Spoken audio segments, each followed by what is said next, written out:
Welcome back to the Digital Workplace Podcast. Today, our guest is AJ Loiacono. He is the CEO of Capital RX. Hey, AJ, how's it going? Good, Neil. How are you doing? I'm doing quite well. Excited to talk to you on this Monday morning, getting our week started right.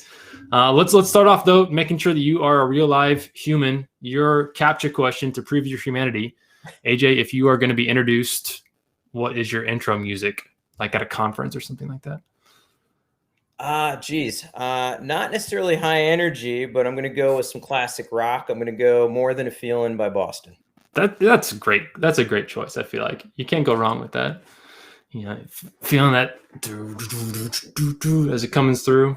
It's gonna be great. It's just a really cool track, and I love the story behind that company. Where you had someone who was a MIT graduate who was working at Polaroid, and it was his last chance to make it into the music business, put together a track with some borrowed musicians that would later become his bandmates, and went on to produce one of the most successful albums of all time, period. Yeah. Just amazing story. Yeah, that's a great reminder too. I didn't know all that, of like how you don't have to follow everyone else's path for it. And you're never too old to take that chance, right? To follow that dream. Just taking that first risky step. Yeah. Well, that proves you're a human. Anyone who likes Boston is a real human, I think. Although maybe one day machines will catch on, but for now that still works. So let's jump into your company. Tell us a little bit about Capital RX. How did you get started? What's your mission and what you're doing? Yeah, sure. Capital RX is a PBM, hitting you with an acronym early, Pharmacy Benefit Manager. A lot of people don't know what a PBM is, but what are PBMs? They manage benefit programs for payers. So these could be employer groups of any size. These could be government entities, municipalities, anywhere there's a prescription benefit.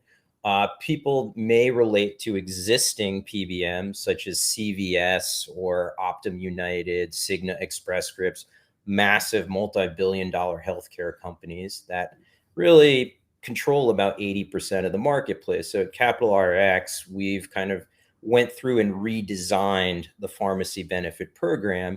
And really at the core of it are two parts. One is a fair pricing model, which we could talk more about. And two, heavily using technology to create process automation and workflow automation to create the efficiency to operate not just a better model with a better service requirement, but also lower costs.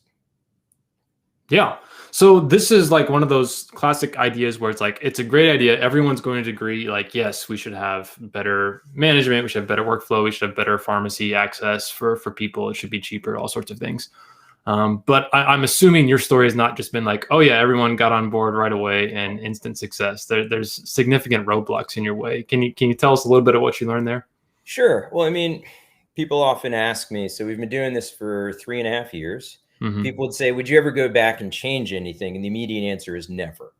I would never want to go back. It's probably some of the toughest times for any organization, but in our business, it's really difficult because our average client size is about 7,000 lives. So these are big employer groups. So when you're gaining the trust of a big employer group, what are some of the typical questions that are going to be thrown out? Who are some, other people that you do this with? And you would be like, other customers. And, back in the day when you're starting out, I'd be like, including you. And they were like, no customers. And I would be like, no. And they'd be like, well, how long have you been doing this for? I'm like, including this week. And they're like, wait a second, you haven't done this more than a month or two? And I'd be like, nope, just started fresh. And so those are really difficult sales, and you never want to go back. And I am extraordinarily appreciative of the customers that had faith in the model and in us as an organization to execute on that promise. And I like to point out we've never lost a customer. So we did execute on those statements, those guarantees, that delivery model, and it's only improved. And I think the other thing that was, another headwind there, besides you're new, is you have to invest an enormous amount of time, effort, resource, and technology. This entire industry scaled through people, and you can't follow that same recipe. You can't be like, okay, for every 10,000 clients, we need X number of operations people and underwriting people and pharmacists and clinical account managers and analysts and billing and finance. That will never work because you're Yeah. never going to make up the ground you need to beat your opponents. And so the next thing, there is the technology investment. You can't have everything tomorrow. So you start the PBM industry. If you're with me 3 years ago, do we have the systems we have today? Absolutely not. So you're going to compromise. You're going to be like, okay, what's the triage? What do we need to do first? And the last headwind, I think is just the status quo of the Yeah. industry. A lot of people make a lot of money keeping things the way they are. Sure. And oftentimes these people may be advisors to employer groups, but people don't understand the inherent conflict of interest for a lot of these broker consultant relationships in healthcare where, they're getting paid by the largest PBMs and carriers out there. And they're being entrusted with being an unbiased consultant. Let me pick the best option for you. But lo and behold, I always pick the option that pays me the most money. Right. And I think this is part of the problem with healthcare, but we're seeing these walls being ripped apart where people are starting to get on board and saying, wait a second, are you a marketing manager? Which is cool if you want to represent a carrier PBM and say you've got a deal and you get paid on that deal. That's great. But you can't be the unbiased administrator or consultant that helps the employer choose what is the best option. And this is what we're seeing more and more, is that people are starting to question the old way of doing business, which obviously benefits us. Yeah. So what kind of advice would you give to somebody or yourself like 3 years ago, to somebody who's going up against, they're trying to be a disruptor, they're trying to change things for the better.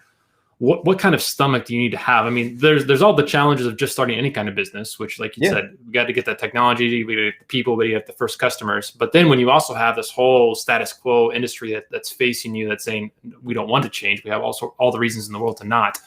What kind of mental game do you have to play to get into that? Yeah, I think the mental game, first and foremost, is you're going to understand that this is a fight. You're going to understand that you're not going to win every battle. So you have to be prepared for a lot of no's. And I think some people very often, feel that pressure and give up, and so it's the classic, you need to be persistent and persevere, but you have to be fair with your expectations. You're a disruptive company. Will you disrupt the industry in year one? No. Will you do it in year two? Probably not for most businesses.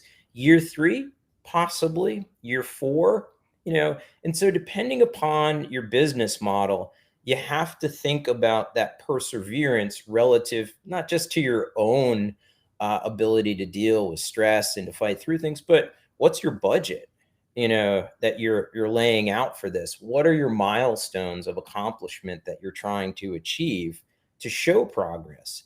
If you're bootstrapping, how do you survive on the budget you've developed? If you're taking investment dollars, how do you demonstrate value back to those investors that have entrusted you with that capital? And so I think my point is always, yes, it's going to be a grind. I think most entrepreneurs understand that. I think where people sometimes lose sight of things, which is, how long will it take? Will it immediately be the classic tipping point success story in year one? It's never been that way for me. I always say I've never had an easy road. There's been no shortcut for me. It's always been the multi-year grind, make incremental gain, and then, develop a brand that's trusted and continue to move forward with that model. So I think it's just a combination of patience, but be realistic with your budget and what those milestones are, because you're either going to require additional capital or you're going to have to survive on the budget that you've developed for yourself. And I've done every business at this point. I have bootstrapped my first business, never taken an investment dollar. I've done VC funding at this point. I've done high growth equity investing at this point. So I think everything comes with, pluses and minuses, but you just have to make sure it matches to your goal. Yeah. Well, AJ, let's shift a little bit and talk about the product of the company that you have. Tell us about your team. How big is it? So what are the things that you've done intentionally? Now, this is not your first company. So what are the ways that you tried to set up that infrastructure as the team grew? Yeah, it's funny. We've gone through explosive growth in the company. And I think, again, we're being rewarded for having a successful business model and the technology to support it. So I just had a board meeting recently, and this time last year, we had like 129 employees. We're pushing over 300 this time this year. Wow. And so a lot of growth, especially in a pandemic where normally we would have a much more centralized footprint. So this is an interesting statistic. When you talk about building teams, before the pandemic, we were about 85% of our workforce was New York City. It's our headquarters. And then if we look during the pandemic, we started to shift, 60% was New York, 50% is New York. And I think right now we sit just slightly under 50% of our workforce is New York based, and the rest is we're now located in 21 states across the country. And so one of the things that the pandemic taught us is we used to be so focused on the collaborative kind of framework of everyone in an office and being able to know everyone and talk to everyone, which I still think is helpful. But the other thing the pandemic taught us, which was you can have a distributed workforce across multiple states and multiple time zones. You can have a productive workforce, where managers are not working directly with people indirectly. And I think it also made us recognize that even going back to work, we're never going to go back to 5 days a week. And so I think when we looked at building our organization, we started with a very different blueprint. And I think this happens quite a bit in any small business is you have to adapt and overcome with what's being thrown at you.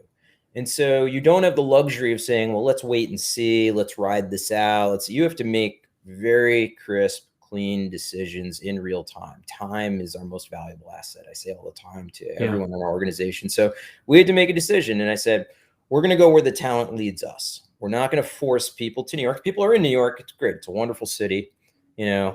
Love the community, diversity, the groups that we attract in here. It's a great place for any employer group. However, there are talented people, in our industry in every state. Let's find them. And so I think it was a real benefit. And I think one of the things that we had to kind of adjust is how do you manage, remote workforces, including our call center moved entirely virtual, which was something that you don't normally see in this industry in healthcare. So a lot of changes that we had to make, but I think they were the right decisions. So you mentioned productivity. I want to come back to that specifically. I think that's something that's probably pre-pandemic. A lot of people were maybe nervous about, like, okay, how do I measure productivity and make sure that people are doing a good job and doing that work? And now, 18 months later, we're all kind of like rethinking the whole concept of productivity and what does it mean? So where have you landed on that? Where are you at today as opposed to where you were before? So at the core of everything we do, I believe trust is critical to any highly productive workforce. And I think trust is at the core of everything we do. And what I mean by that is you have to trust everybody down to the associate level. You have to empower people to make decisions, because if you have to have the meeting about the meeting and review every decision on your team, you're never going to be able to sprint. You might even never be able to mildly jog and make progress. So in order to continue to sprint, and look, you're going to break things, but I always point this out, no one can break the company, short of doing something you shouldn't, and our point is, okay, like, we're never going to know the outcome. I definitely believe there are infinite outcomes to any decision. And just because you do the opposite doesn't mean it's going to be a better outcome. So as long as you put some level of thought and heart into your decision, I think it'll be fine. But as long as it doesn't take too long. So I'd rather us continue to make progress.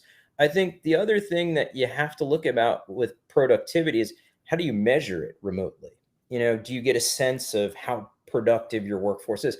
So things like on the developer side, there are metrics that tell a pretty detailed story.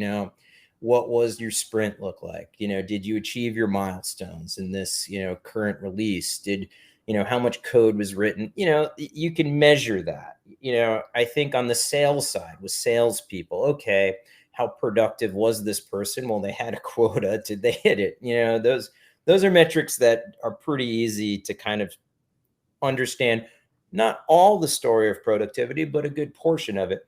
But then there are people like, I'm in legal, I'm in the accounting and finance department, I'm in underwriting.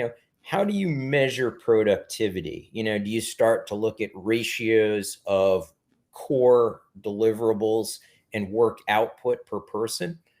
Yes, you can. And I think that's one way you begin to look at it. You have the subset of KPIs and, you have a head count, or at least we look at a cost or a unit economic on major functions that we do within the company. And I think that's helpful.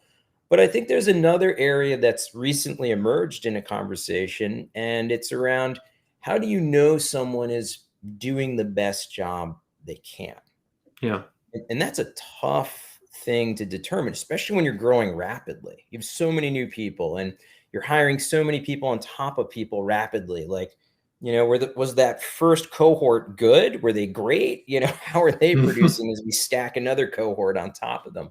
And Yeah. so I think this is where, I won't say we've struggled, but we've had to challenge our own thoughts. And I feel like there's an Orwellian, approach, which is, I'm going to monitor every click and everything you do on that company owned laptop. Right. And I personally do not want to go there. I do not. Like, back to the trust. If I trust people, I don't really care if someone has in their shopping cart a pair of shoes while they're taking a call. If they're people that I trust and they're doing a great job, who cares? You know what I mean? You're making dinner in the background for your kids or whatever. I could care less. You know what I mean? I think that's an important part of the trust component with an organization. But I do believe where we've had to have some measure of what I would say value of an employee and their progress and development is, I do ask every manager to rank their people. And someone be like, well, what do you mean? I go, I don't care if it's a fantasy football league or entrance to the Nobel Prize. There is a ranking system, to anything. Who's your best? And it's not, and this is what is the key, because people are really like, oh my God, you're doing a forced ranking to fire people. I go, no, I want to do a forced ranking to identify the people that need the most help. How do we support them? Because to be fair, 9 times out of 10, your best people have been here the longest. They understand how we operate. They understand the workflow. They've gathered the, ideal experience. And look, sometimes I'm surprised when people say, and I saw this recently in a report where people had been here for a couple months and they made the top of the list. And that's amazing.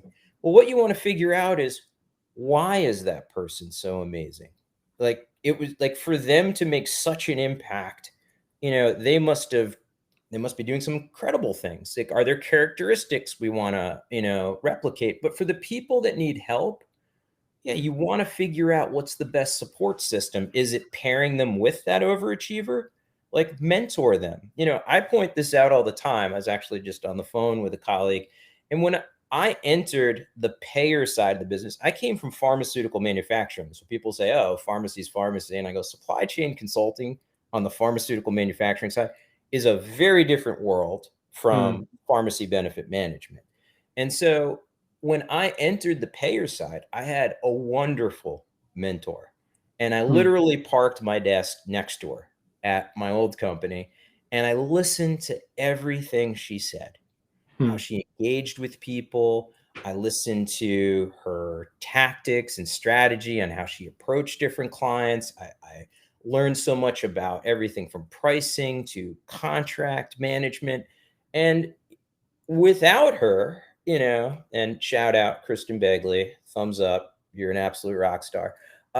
I would not have developed at the same pace. I think if you have a desire to learn, you're eventually going to get there and you're a talented person. But I never would have been able to play catch up Like it was like having a masterclass tutor with you every day for 2 years. And we literally shared this small little office. Our desks were next to each other, and it was for my benefit.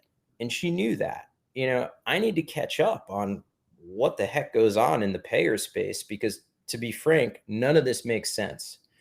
Which actually led us to why we created Capital RX, because it's that kind of incongruous nonsense that kept coming up. And I'm like, there must be a better way, because the supply chain doesn't behave this way. It kind of goes off the rails when it gets into the hands of the benefit administrators, the PBMs, the benefit managers, and we need to change that. Yeah. Let's play on that a little bit, because this is one of my favorite topics, is like how you learned with Kristen was what we'll call like an osmosis type thing. Yeah. You learned because you were right next to her. You got to overhear her conversations. You got to have her on instant access all sorts of times. How have you found a way to replicate that, or to provide a similar benefit within these distributed teams that are pulled apart and people aren't next to each other all the time? It's definitely a benefit you want to give to people, but you also want to have that kind of tight relationship that you had. Have you found a way to kind of bridge those connections? Yeah, I think some of it goes back to identifying the people that need help, so assigning them a mentor so they can join conversations passively with the person that we're pairing them with. And then the inverse is true. Can that person listen in, not to admonish or correct someone, but to say, hey, this is things that you want to look at to do better. And I think that's the way that we've addressed it recently. I won't say we have an open and shut case study here of success. I think like a lot of people in this kind of reoccurring pandemic world, we're trying to figure out what that looks like. So we're trying this. I think it's helpful. I don't think you're ever going to get the consistency of, showing up 5 days a week, with the exception of work travel, to gain that connection and transference of knowledge. But I think you can do it with, again, making the people accessible, making your partners and colleagues accessible to conversations. Like, hey, you want to listen to me do a pitch? Great. You want to listen to this person do an implementation kickoff call? Awesome. And that goes for me as well. I have questions all the time on how things work, because I always feel as a senior manager, when you stop taking out the garbage, you stop being an effective manager. Not to say things are garbage as workflow processes, but what I mean by this is you have to know how things function and work. If you don't, how are you going to understand, the decision support and the strategic guidance you're going to give the organization if you've completely lost touch with how things work? And so, a great example is myself and my C-suite peers. All of us have to do a 3-hour shift every quarter in the call center. Yeah. And people will be like, why? And I would be like, well, one, you want to hear from your end user, the patient that's at the pharmacy and saying, how do I access this medication? Or I don't have a benefit card. How do I order one? Whatever may come up here. And I think this is so important, in understanding these workflows. And, I talk about taking out the garbage, as people would be like, well, why would a CEO ever want to listen in on an implementation kickoff call? Is why would a CEO ever want to hear, a billing and finance discussion? Because you need to periodically understand how these things are functioning. Because if you don't, you're a stranger in your own company. I often say, if you were to put me on the stage with the CEOs of the 3 other largest PBMs in the country, the CEOs have no understanding how underwriting works, how billing and reconciliation works. They have no understanding about managing a network and the incentives around that. They have no understanding of the cadence of reimbursement workflow or exchange file formats, from accumulator file feeds to eligibility files and all the different flavors in which that comes in. They don't understand these things because they've been taught not to care about it. They just care about the earnings report and putting that together and working with the finance team. And they've lost complete understanding of what they do. the classic Peter Drucker question, which is, what does your company do? Yeah. If you look at them, their response would be like, we make earnings calls. Yeah. Yeah. I think I love that concept. We've heard a few other people on the show that talk about the idea of especially interacting with the end user and understanding what it looks like from end to end. And I think that's a great thing to do, especially when we talk about the osmosis, that it can work both ways. Like, it's not just people coming up in the company that need to learn and be exposed to other people, but those who are leading also need to be exposed to everything else that's going on. Well, I talk about this all the time, which is, it's our Gen 2 program, is everybody has to have their successor. If you can't name your successor, you're already failing in our organization. And that could be successors, a plural, which is, if anyone unfortunately has to leave due to personal reasons or they want to chase a dream, I would never stop anyone on that. I wish you the best of luck in that, transition. But who replaces you? And so I think this plays an important role in that transference of knowledge, is that if you trust someone to be you, you're already in a much better place. And so is that person. And that person has someone who will be their replacement and their successor. And that just rolls straight down the line. And, we also look at, promotion from within. And, I talk about this, that if all of these things are coming together, people are moving with you as the organization expands. The person that was a junior front-end developer is now a senior front-end developer. And that person shows an interest in design and owning our brand, and they want to be our creative director. Awesome. Love that story. And, we want to replicate that from call center, customer support side, to finance, to underwriting, to operations, clinical care management, take your pick. And I think we've seen that in our own organization, where people are on their second or third promotions as the company has grown. And I think that's key as well. Yeah. Excellent. Well, AJ, as we close this out, what's the one question that you're still wrestling with that you want to throw out there for other people? Like, as you're building this digital workplace, rebuilding work for the digital age, like, what is it that's still got your mind working? Well, I think I won't say what keeps me up at night, but the thing that you're always challenging yourself with is, what's your big bet? I talk about this each year, which is, what are you willing to overload? And I've talked about this concept in the past. So I'm a big video gamer in my free time, and I believe in this concept of the min-maxer I've brought up. These are some of the most diabolical creative people you will ever come across. And what's their skill set? They're like code breakers. They have a pattern of information, and they figure out and distill the exact combination things to win. And that people be like, well, that's an exploit. I'd be like, it's not an exploit. That person has figured out, using the rule set that has been given to them, the best outcome with all of the functions in front of them. And so when you look at your big bet, you're distilling a massive amount of information, and you're just like, we have a business model. We have obviously expansion markets and things we're selling into, but that's not your big bet. Your big bet is what no one knows you're thinking. This is what's you and maybe one or two people in your organization talk about, which is, what is the big bet? What are you going to overload because you're seeing something? You think you're seeing something. I always want to point this out. You believe you're seeing something in the data, and it's not so much like a video game. I could just play again and be like, well, that build didn't work. Let me try something else. I genuinely believe this, which is, I see something in the data, but you have really one chance. You're about to overload something. And that's what I talk about a big bet. It's not like we're going to test 20 different things. I mean, this is the classic difference between my competitors and us. A large healthcare company will do 50 little pilots that will be inconsequential, and basically they'll spend money and pat each other on the back, and nothing will come from it. We're going to look at the data and be like, this is really important, and I'm about to push 40% of my budget towards it.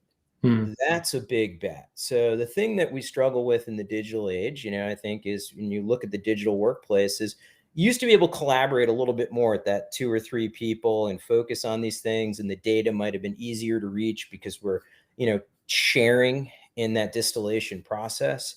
So for us, we obviously have our big bets locked and loaded for this year, and we're going to see what that turns into. And we're going to decide on what our big bets are as we go into 2022 and beyond. And I think this is something that every entrepreneur or, employer, manager, this is something they need to be thinking about. What's your big bet? Yeah. And like you said, the collaboration element, how much faith do you have in that big bet? Because usually it's something you're thinking about all year long. You're throwing ideas back and forth to each other. And do you still have that space to be collaborative and think about that? That's a great point. Yeah. And so, it's something that I think you in the past maybe had more comfort with because you had a chance to spend more time together on that decision, but you still have to make it. Yeah. Well, AJ, this has been great. I love your perspective. Love what you're doing. All the best to you and your company as you keep moving forward. Where should people go to learn more about what you're doing, what you're putting out there? Yeah, thanks, Neil. You can check us out at cap-rx.com,